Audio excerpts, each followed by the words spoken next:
September 10, 1967 was likely one of the happiest days of Alan Thomas's life. After all, his partner Connie had just given birth to twins, a boy named James and a girl named Sandra. What's more, a year later, and Thomas had married Connie and adopted the son she'd had in a previous relationship.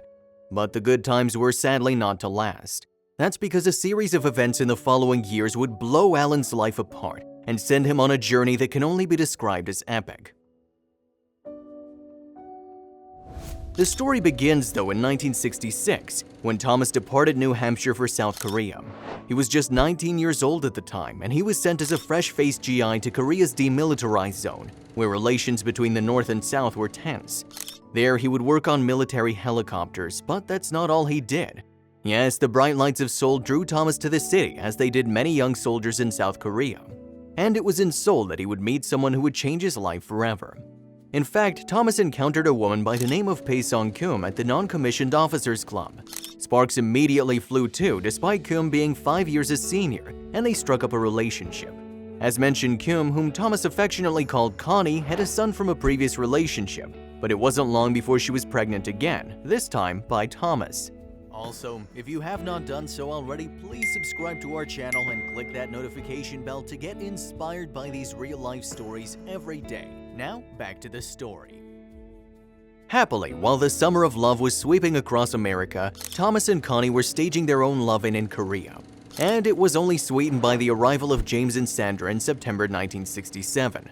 So when Thomas's tour came to an end in 1969, the stage seemed set for the newlyweds and their children to begin their life together in the US. But as it turned out, things weren't that simple. In fact, while James and Sandra, having been fathered by an American citizen, were permitted to emigrate to the US, Connie and her son were denied access. Hence, Connie refused to allow Thomas to take any of the kids with him to America without her. So, alone in America, Thomas would write to Connie for news of the kids. However, it seems that the massive distance between them began to affect their relationship. Indeed, so desperate was Thomas for closer contact with his family that he actually volunteered to fight in Vietnam, and in 1971 managed to visit South Korea on a month's leave of absence. Things weren't the same, however. In fact, that 1971 visit was the last time Thomas would ever see the family together. That's because after he left South Korea, his relationship with Connie continued to deteriorate. Indeed, Thomas's last correspondence with Connie was a letter sent in 1974, in which Connie asked Thomas to return and take James and Sandra to America with him. But for Thomas, this was an impossibility as he'd recently filed for bankruptcy. And things got worse from there, because the letters he sent to Korea started to be returned without any indication as to where Connie had moved. Consequently, with no obvious means to maintain the relationship with his twins, Thomas set up a new life with a woman from his hometown. Her name was Polly Pagan, and like Connie, she already had children from a previous relationship. So it was that Thomas divorced Connie in her absence and married Paquin, as well as adopting her children, Scott and Charlene. Thomas eventually had a son by Paquin too, though the twins were never far from the veteran's mind. Then Thomas caught a break in the early 1980s. It seems that he'd been working to discover the whereabouts of Sandra and James and finally discovered that Connie had given them up for adoption.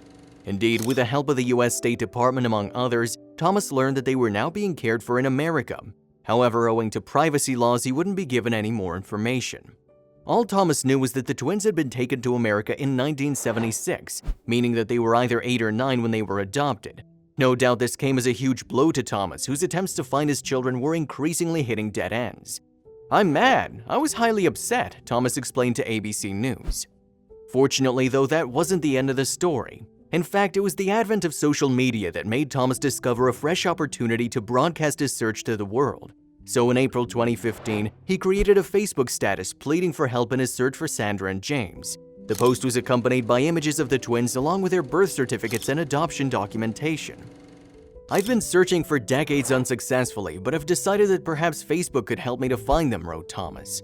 And though his tone was reserved, the longing and emotion shone through in his message. Moreover, the post was about to provide the breakthrough he so desperately desired.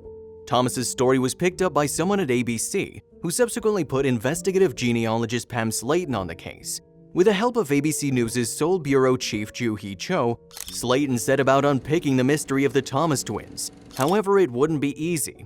This was because the twins' birth dates, coupled with the fact that they were adopted together, was just not enough information to track them down. That's when the panic started setting in, Slayton told ABC News' 2020. Yet out of the blue, help finally came from South Korea. Indeed, Thomas was contacted on Facebook by one Kyun-soo Lee, a Seoul-based police detective with a specialty in finding missing children. Lee was consequently put in contact with Cho, and with his help she was able to track down the son whom Thomas had adopted when he married Connie all those years ago. His name was JM, and despite initial reservations, he agreed to release James and Sandra's adoption records from the Korean adoption agency where they were stored. Additionally, JM and his wife were able to shed a little light on Connie's behavior after her marriage to Thomas had begun to break down. Apparently, Connie believed that Thomas had met another woman while he was in Vietnam, and her decision to put the twins up for adoption might actually have been well-intentioned since, according to JM's wife, it meant huge success at the time to be going to America, equivalent to paradise. Meanwhile, Slayton finally had access to the twins' adoption records and was able to track the pair down in the US. Slayton eventually discovered that both twins had been adopted by an academic in Pennsylvania. What's more, James was now going by the name Timothy James Parker and worked as a trucker in Missouri. Sandra, meanwhile, was now named Susan Williams and was living in Wisconsin with her husband and 2 kids. And so, after arranging initial phone calls between Thomas and the twins, Slayton and 2020 Show brought the family members back together for an emotional reunion in New York. On that day, after almost 50 years of not knowing who their biological father was, Parker and Williams were overwhelmed with emotion. Indeed, Parker said, "I just can't believe you're my actual father. I'm standing right here looking at you." For Thomas, meanwhile, a decades-old wound was finally healed. "I've been looking for a long time," he said. If you liked the video, please give it a thumbs up and consider sharing it with someone who may find it interesting. Thanks for watching, and I'll see you in the next video.